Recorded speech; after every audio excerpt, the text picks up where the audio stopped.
Ladies and gentlemen, the next speaker we have is Hermann. He's also known as Mexx. He is an AI expert. He is passionate about digital transformation and bringing others along the journey. He's going to share with us artificial intelligence is on the rise and how you can participate in this journey. Let's welcome Mexx.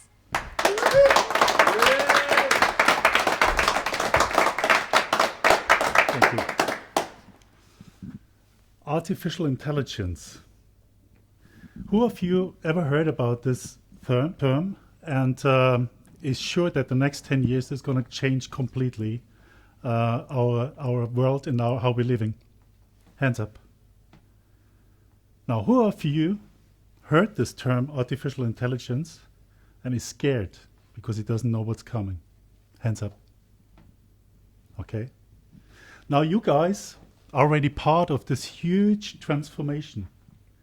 This is bigger than everything which happened the last century and this century in technological evolution. Whether it was the microchips, the invention of personal computers, the internet, or even the mobile phone turning into a smartphone. Just imagine, this is going to change your life completely. The life, how you're living it, how you work, how you collaborate, how you communicate with each other, and even services like healthcare change completely. Whole industries regroup around these kind of concepts, and that's going to be a huge thing for us, for all of us.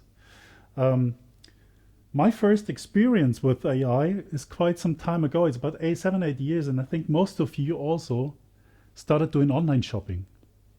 A good concept, because you just have to click and try to order your product. And you know what? I was sitting there and I was surprised because suddenly something popped up. Said, if you click that, it would be nice to have that one, right? Or if you click that, suddenly nice to have that one. There's a good and a bad part. The good part is I was astonished because I'm an engineer. I was curious. I said, that's cool. The bad thing is, my wallets shrink very quickly because, you start ordering all these things. Now, at this time, I was really curious. I said, hey, if this concept already works here, how would it be if this concept, artificial intelligence, because there is an intelligence looking at you and said, you probably do the next step here, so predicting your behavior. How would that work in other areas, How cool is that? And that's why I got interested in this theme the first time. So it was this kind of Apple moment, when you turn from a Nokia phone into a smartphone, and you go like hot, On the other hand, a couple of months ago, I read an article in the documentation about every time we go in the internet, every time we touch this digital world, we block something, we do Instagram, we send pictures, videos, you name it. There's a digital trace. Data from us going into the internet. Now the internet is not a big bubble. The internet is companies who really collect all this data and create something out of it. Most of the time for the good, but sometimes maybe not for the good. And that's what I'm talking about right now. It's like they're creating avatars of you, of myself, of a Mexx, a digital twin of myself, Here's Mexx, here's the digital twin, as a second me, which can predict more or less doing the same things, maybe better, maybe more efficient, more predictable for the industries. So why isn't it that we still need me? Why not just going for the avatar itself or the digital twin in that daily life? And that shocked me. There was like a scary moment. I call it the Terminator moment. All of you know these films when Arnold Schwarzenegger comes in, Mr. Terminator, you get scared to hell. And I think we are in a moment right now where we have to think about ourselves. This game-changing technology would change all our lives completely, and we can't prevent it anymore. So the story is here, what I want to emphasize here and really bring you to this kind of wave is take ownership of that. Because if you don't do it, big companies, I don't name them right now, but big platforms going to take over. Some of the guys You know, they're very visible, but they don't care about yourself. They don't care how you use that in your daily life to change the world, to make it a better world. They just want to look for how quickly they can monetize these things. And thus it's very important to go a step back and look into that, how can I really get engaged with these kind of stories? Number one is getting informed, right? Getting informed, what can AI really do? What can't AI really do? AI can't really replace emotions, very important thing. But AI can really bring us to more information, to get better informed, and also to really have a lot of tasks automated and better qualified.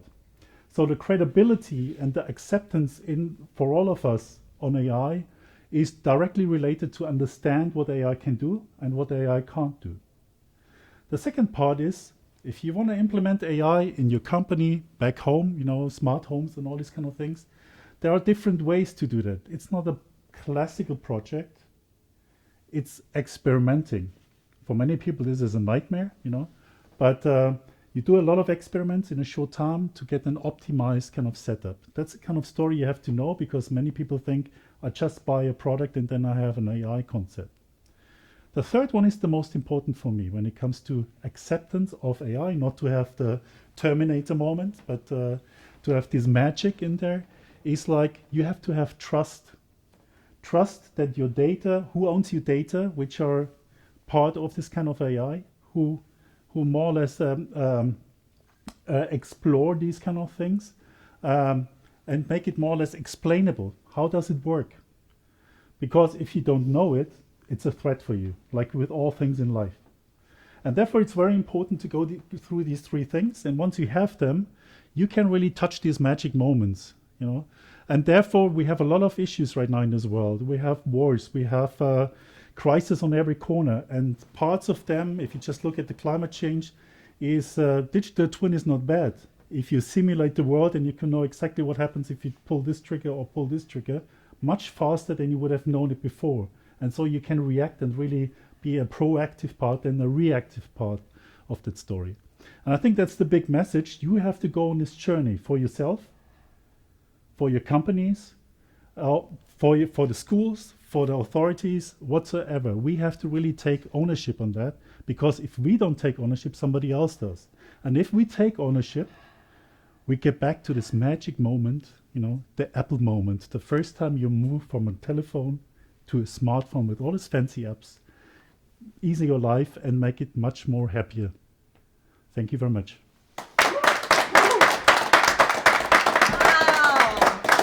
Thank you. Thank you for explaining AI so simply to me. Thank you. How do you feel? Relieved. Yeah. I want to share with you, have you heard of Bob Buford? No. He's the author of Halftime. And what he wrote in the book is talking about changing your game plan from success to significance. And I feel that you're in this journey, that I see you as a translator of the technology world and of people and organizations. Mm-hmm. You're able to bring complex concepts for understanding of the common man, for schools and for organizations. I see you speaking in conferences, actually even in schools, maybe universities, and even in non-technical environments, to elevate the fear. I see that you are entering into significance, to bring people to not fear AI, but to take ownership, to make this world a better place with technology. Thank you. You are the translator for everyday people like us and for organizations. So I congratulate you. May your voice be heard around the world. Thank you, Ruth. Thank you. Thank you, Mexx. Thank you, Mexx. Let's give it up for Mexx.